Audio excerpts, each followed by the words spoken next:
ኢትዮጵያ ውስጥ ሆነን ከዩቲዩብ ሞኒታይዝ ሳንሆን እንዴት ነው ብር መስራት የምንችለው?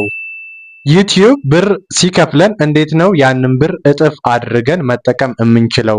እንዲሁም በኢትዮጵያ ውስጥ ባሉ ባንኮች ቀጥታ ከሚከፍል ፕላትፎርሞች ውስጥ አንዱ ወይም ዋነኛው ዩቲዩብ እንደሆነ ሁላችንም እናውቃለን። ስለዚህ እንዴት ነው በዩቲዩብ ተከፋይ መሆን የምንችለው የሚለውን ጠቅለል አድርገን በዚህ ቪዲዮ የምናገኝ ይሆናል ማለት ነው። ሰላም ውድ የፒኬ ቲዩብ ተከታታዮች እንደምን ቆይታችኋል? እኔ በጣም ሰላም ነኝ። ዛሬም እንደተለመደው በአዲስ ቪዲዮ ወደ እናንተ ቀርብ ያለው ማለት ነው። በዚህ ቪዲዮ ላይ ስለ ዩቲዩብ የምናነሳ ይሆናል። ዩቲዩብ ሞኒታይዝ እንዴት ነው የምንሆነው?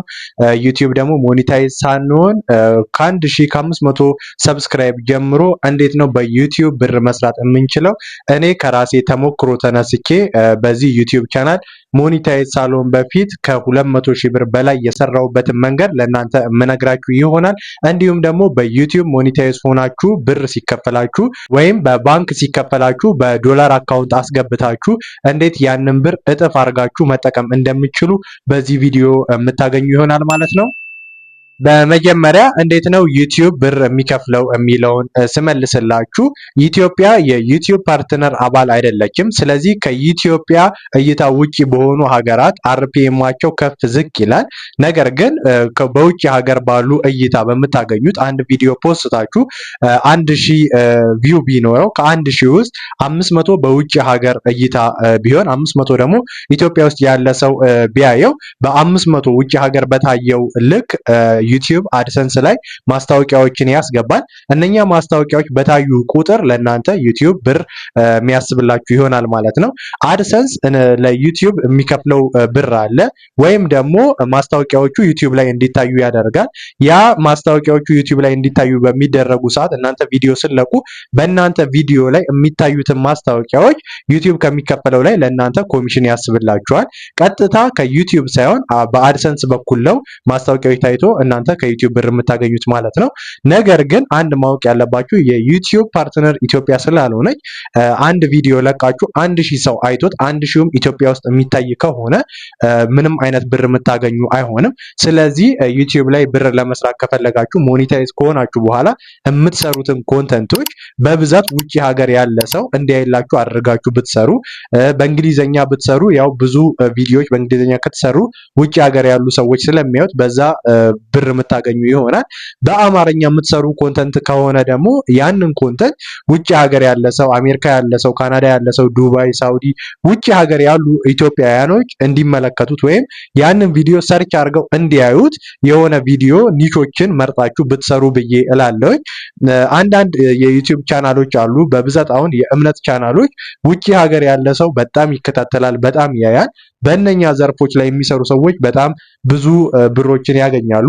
እንዲሁም ደግሞ አንዳንድ ኒቾች ቭሎግ ላይ የሚሰሩ ወይም ደግሞ ትራቭል የሚያደርጉ ሰዎች እነሱም ውጪ ሀገርም ያለ ሰው ሀገር ውስጥም ያለ ሰው ስለሚያያቸው ብዙ ብሮችን ያገኛሉ። እናንተም ሞኒታይዝ እስክትሆኑ ድረስ ብዙ ቪዲዮዎችን ጀነሬት በማድረግ በመስራት በአንድ ኒች ብቻ ሳይሆን ብዙ ኒቾችን በመስራት ሞኒታይዝ መሆን ትችላላችሁ። ነገር ግን ሞኒታይዝ ከሆናችሁ በኋላ በፊት የመጣችሁበት ኒች አሪፍ ከሆነ በዛው ኒች መቀጠል፣ ካልሆነ ግን ውጪ ሀገር ሊታይ ወደሚችል ኒች በመቀየር የዩቲዩብ ሞኒታይዙን ብር አድሰንስ እዛ ላይ ማስታወቂያ እያሳየ ብዙ ብር እንድታገኙ ያግዛችኋል። አርፒኤማችሁ ዩኤስ ካናዳ በሆነ ቁጥር ደግሞ በጣም ከፍተኛ ብር ከዩቲዩብ የምታገኙ ይሆናል ማለት ነው። በሁለተኝነት ደግሞ ዩቲዩብ የሚከፍለንን ብር እንዴት ነው በዶላር ተቀብለን እጥፍ ማድረግ የምንችለው የሚለውን እመልስላችኋለሁ። ይሄ የትልልቅ ዩቲዩበሮች ሚስጥር ነው። አሁን የጀመረ ሰው ወይም ደግሞ በቅርብ ሞኒታይዝ የሆኑ ሰዎችም ይሄንን ነገር አያውቁትም። እኔ በቅርብ የማውቃቸው ትልልቅ የዩቲዩብ ቪዲዮዎችን የሚሰሩ ሰዎች የሚጠቀሙበት መንገድ ነው። ይህንን የዩቲዩብ የሰሩትን ብር ቀጥታ ወደ ኢትዮጵያ የሚያስልኩ አንዳንዶቹ በዶላር አካውንት የሚያስልኩ አሉ። ነገር ግን ዱባይ ላይ የተለያየ ቦታ ላይ ባንክ አካውንት ይከፍቱና እዛ እንዲገባ ያደርጋሉ። ኢትዮጵያ ውስጥም አሁን ዶላር አካውንት መክፈት ስለተጀመረ ይሄንን ነገር እናንተ ኢትዮጵያ ውስጥ ያለ ንግድ ባንክ፣ ዳሽን ባንክ፣ የተለያዩ ባንኮች ላይ በዶላር እንዲቀመጥላችሁ ማድረግ ትችላላችሁ። የትልልቅ ዩቲዩበሮች ሚስጥር ግን ይሄ ብር በሚከፈላቸው ሰዓት ላይ በዶላር አካውንታቸው ላይ ይገባል። ከዛ በኋላ ያ ዶላር አድጎ 500 ወይ 1000 ዶላር በሚሆን ሰዓት ላይ ወደ ዱባይ ይሄዳሉ ማለት ነው። አብዛኞቹ ወደዛ ነው የሚሄዱት። ሌላ ሀገር ቪዛ ያላቸው ደግሞ ወደ ሌላ ሀገራትም መሄድ ይችላሉ። ነገር ግን ብዙዎቹ ወደ ዱባይ በመሄድ ያንን በዶላር ያወጡታል። ከዛ በኋላ ያንን በዶላር አምጥተው እዚህ ሀገር አይመነዝሩትም። ቀጥታ እዛ ዱባይ ላይ እቃ ነው የሚገዙበት በብዛት። አሁን ለምሳሌ ብሰጣችሁ ከአንድ ዩቲዩብ ቻናል ላይ በኢትዮጵያ 100 ሺህ ብር ብታገኙ ያንን በዶላር ታደርጉትና የ25 ሺህ ብር ላፕቶፕ ብትገዙ 4 መግዛት ይችላል። ከዛ ያንን 25 ሺህ ብር የገዛችሁትን ላፕቶፕ ወደ ኢትዮጵያ ብልኩ እናንተ 4 ይዛችሁ መምጣት አትችሉም። ከዱባይ አንድ ይዛችሁ ትመጡና 3ቱን ደግሞ ለሰው ትከፍላላችሁ። በአንድ ላፕቶፕ ለሰው ከ5000 እስከ 10000 ብር ይከፈላል። 3ቱን ላፕቶፕ እንዲያመጣላችሁ 10000 ብር እንኳን ብከፍሉት 30000 ብር ወጪ ይኖርባችኋል። አንዱን ራሳችሁ ይዛችሁ ትመጣላችሁ። 100000 ብር ያወጣችሁበትን ላፕቶፕ 30000 ብር ደግሞ ዴሊቨሪ ለሚሰራላችሁ ጠቅላላ 130000 ብር ታወጣላችሁ ማለት ነው።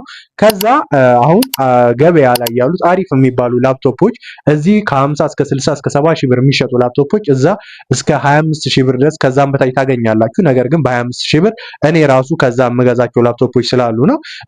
ኤችፒ አሪፍ ላፕቶፖች አሉ 5 12 እስከ 16 ጂቢ ራም ያሉ ግራፊክስ ቱ ያላቸው አሪፍ ላፕቶፖችን ዱባይ ላይ ታገኛላችሁ በብዛት። እኔ ለምሳሌ ነው ይሄንን ነገር ያልኳችሁ። 4 ብትገዙ እነሱን 50 ሺህ እንኳን ብትሸጧቸው አራቱን እናንተ 200 ሺህ ብር ትሸጣላችሁ ማለት ነው። ያንን ከዩቲዩብ 100 ሺህ ብር ያገኛችሁትን ዱባይ ሄዳችሁ በመምጣት እናንተ ወደ 200 ሺህ ብር መቀየር ትችላላችሁ። እቺን ለምሳሌ ነው ያልኳችሁ።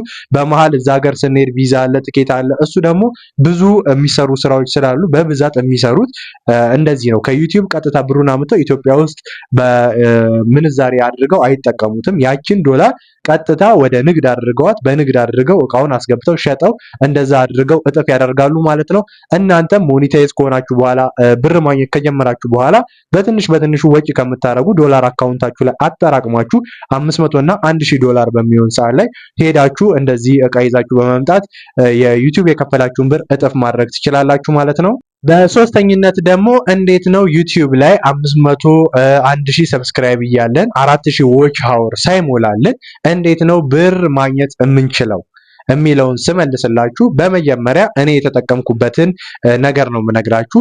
እኔ 500 ሰብስክራይብ እያለው የዩቲዩብ ቻናሌ የመጀመሪያ ዩቲዩብ ቻናሌ ላይ 500 ሰብስክራይብ እያለው ወደ ውጭ ሀገር የሻንጣ ስራ ቪዲዮ ለቀኩኝ። በዛ ስራ ላይ ወደ ህንድ ሀገር ነበር የለቀኩትና በኮሜንት ብዙ ሰዎች ያንን እንደሚፈልጉት ተረዳውኝ። ከዛ በሁለተኛ ቪዲዮዬን ስሰራ ወደዛ መሄድ የምትፈልጉ ብዬ እንደ ማስታወቂያ አድርጌ አንድ ቪዲዮ ሰራው። በዛ ቴሌግራም ላይ ገብታችሁ አናግሩኝ ብዬ በትንሹ ከ30 ከ40 ሰው በላይ ነው ያናገረኝ። ከዛ ውስጥ ደግሞ 10ሩ ቢሮ እንዲመጡ በማደርግ ሰዓት 10ሩ ቢሮ መጥተዋል። ከ10ሩ ደግሞ ተስማምተው 3 ሰዎች ናቸው የሄዱት። 40 ሰው አዋርቶ 3 ሰው ነው ሄደው። ነገር ግን ከ3ቱ ሰዎች ላይ 50 ሺህ ብር አግኝቼባቸዋለሁ። እኔ 50 ሺህ ብር ሳገኝ 150 ሺህ ብር አገኘው ማለት ነው በአንድ ዩቲዩብ ቪዲዮ። እሱ ቫይራል ስለወጣ ነው። ከሱ ቪዲዮ ላይ ወደ ህንድ ሀገር በሚሄዱ የቢዝነስ ነጋዴዎች ላይ 50 ሺህ ብር እኔ አግኝቻለሁ። ያ 3ቱ 150 ሺህ ብር ማለት ነው። ስለዚህ በ500 ሰብስክራይብ ባልጠበቁት ማለት ቲክቶክም ላይ ሰርቻለሁ፣ ኢንስታግራምም ላይ ያን ቪዲዮ ፖስት አድርጌያለሁ። ነገር ግን ኢንስታግራምም ላይ ፌስቡክም ላይ ብዙ ላይ አብዛኛው ደግሞ በቴሌግራም ላይ ያንን እንደ ግሩፕ አድርጌ ለቅቄው ነበረ። ነገር ግን አብዛኞቹ ቲክቶክ ላይ ውሸት ነው ብለው ነበረ። እዚህ ዩቲዩብ ላይ ግን ለቅቄው ብዙዎቹ እምነት አግኝተው 40 ሰው አናግረውኝ ከ40ው 10 ሰው ቢሮ መጥቶ 4ቱ በመሄድ ከ3ቱ ላይ እኔ ወደ 150 ሺህ ብር ድረስ አግኝቻለሁ ማለት ነው። ከዛ በኋላ ዩቲዩብን ጠበቅ አድርጌ ወደ ቻይና ቪዲዮዎችን መስራት ጀመርኩ። እንዲሁም ደግሞ ለትምህርት ስኮላርሺፕ መሄድ ለሚፈልጉ ሰዎች የዱባይ ቪዛ፣ የቻይና ቪዛ፣ የህንድ ቪዛ እያልኩ ብዙ ቪዲዮዎችን ሰራሁኝ። በዛ እኔ ከዩቲዩብ 1000 ሰብስክራይብ ሳይሞላው እስከ 200 ሺህ ብር ድረስ ሰርቻለሁኝ። ከዛ በላይም የሰራውበት አለ። እስከ በአንድ ቪዲዮ ብቻ እስከ 400 ሺህ ብር የተሰራበት አለ። ነገር ግን እሱን ስራውን እኔ ብቻዬን ስላልሰራው ከ5 ሰው በላይ ነው የተሳተፈበት ያን ስራ ለመስራት። ለአምስቱ ሲካፈል እኔ ከ20 ሺህ ብር ያልበለጠ ነው ያገኘሁት። ነገር ግን ቢሆንም ይሄ ሁላ ነገር እየሆነ ያለው በዚሁ በዩቲዩብ ነው። ዩቲዩብ ላይ ብዙ ሰዎች ቪዲዮ ሲሰሩ ከቲክቶክ እና ከፌስቡክ የበለጠ ታማኝነት ታገኛላችሁ። እውነተኛ ቪዲዮ በቲክቶክ ብትሰሩና በዩቲዩብ ብትሰሩ ከሁለቱ ያላችሁ ያላቸው ምላሽ የተለያየ ነው። እኔ በሁለቱም እጠቀማለሁ። ነገር ግን በዩቲዩብ በጣም ተጠቅሜያለሁ ማለት ነው ከቲክቶኩ የበለጠ። ስለዚህ እናንተም ዩቲዩብ ላይ በምትሰሩ ሰዓት ላይ እኔ በራሴ ኒች ላይ ነው ይሄንን ያልኳችሁ። በየራሳችሁ ኒች ላይ የምትሰሩትን ነገር መሀል ላይ ያስገባችሁ ማስታወቂያ ብትሰሩ፣ እንዲሁም ደግሞ አንዳንድ ስራዎችን በዚህ በኩል እንደዚህ ማግኘት የምትፈልጉ ከሆነ እኛን ያናግሩ እያላችሁ እናንተን እንደ ማስታወቂያም እያደረጋችሁ በዛው ደግሞ የእናንተ ዩቲዩብ ቻናል 4000 ዎች አወር እስኪደርስ ድረስ የእናንተ ከዩቲዩብ ብር መስራት ትችላላችሁ ማለት ነው። በዚህ ዙሪያ ላይ ከዩቲዩብ ቀጥታ የሚከፈላችሁ ብር የለም። ለምን 4000 ዎች አወር አልደረሳችሁም። ነገር ግን እንደ ማስታወቂያ በመጠቀም እናንተ ከዩቲዩብ በዩቲዩብ በኩል ሰዎችን በማግኘት ስራ መስራት ትችላላችሁ ማለት ነው። ውድ የፒኬቲዩብ ተከታታዮች እኔ እስካሁን ድረስ የምጠቀመው እንደዛ ነው። በተለይ ደግሞ ሻንጣ ስራ ላይ መስራት የሚፈልጉ ብዙ ሰዎች በዚህ በዩቲዩብ አግኝቻለሁ። እኔ በዩቲዩብ ከአሜሪካ፣ ደቡብ አፍሪካ፣ እዚሁ አፍሪካ ውስጥ ያሉ ኡጋንዳ፣ ኬንያ በጣም ብዙ ሰዎች ተዋውቄያለሁ። ወደ ኬንያ በባስ በሄድኩ ሰዓት ላይ ብዙ ሰዎችን ኬንያ ውስጥ ፎሎ ወይም ደግሞ ሰብስክራይቦቼ አድርጌያለሁ። በዛ አጋጣሚ በዩቲዩብ በጣም ከብዙ ሰዎች ጋር ተገናኝቻለሁ። ከአሜሪካ ጭምር ከቻይና ወደ ኢትዮጵያ እቃ ማስገባት የሚፈልጉ ሰዎችን ትልልቅ ባለሀብቶችንም አግኝቼበታለሁ ማለት ነው። ስለዚህ ከዩቲዩብ እናንተ በዩቲዩብ ሞኔታይዝ ብቻ ሳይሆን ሞኔታይዝ ሳይሆንም ብር መስራት ትችላላችሁ ማለት ነው። ውድ የፒኬቲዩብ ተከታታዮቼ ከዚህ በፊት የአድሰንስ ላይ የሰራሁት ቪዲዮ አለ፣ እሱን ገብታችሁ መመልከት ትችላላችሁ። ስለ ዩቲዩብ ብዬ የከፈትኩት ፕሌሊስት ላይ እንደዚህ አይነት በዩቲዩብ ዙሪያ ላይ በአድሰንስ እንዲሁም ደግሞ የሚጠቅሟችሁን ዩቲዩብ ላይ ይሄ ያስፈልጋል የሚባሉ መሙላት ያለባችሁን ነገሮች በዚህ ፕሌሊስት ውስጥ ታገኛላችሁ። በቀጣይ ደግሞ የምትፈልጉት ስለ ዩቲዩብ ጥያቄ ካላችሁ በኮሜንት ጠይቁኝ፣ ስላችሁ ይሆናል። እኔም በግል ማናገር የምትፈልጉ ከሆነ የቴሌግራም ሊንክ ዲስክሪፕሽን ላይ ስላለ በሱ ገብታችሁ ማናገር ትችላላችሁ ማለት ነው። ላይክ፣ ሰብስክራይብ እንዳይለያችሁ። ይመቻችሁ።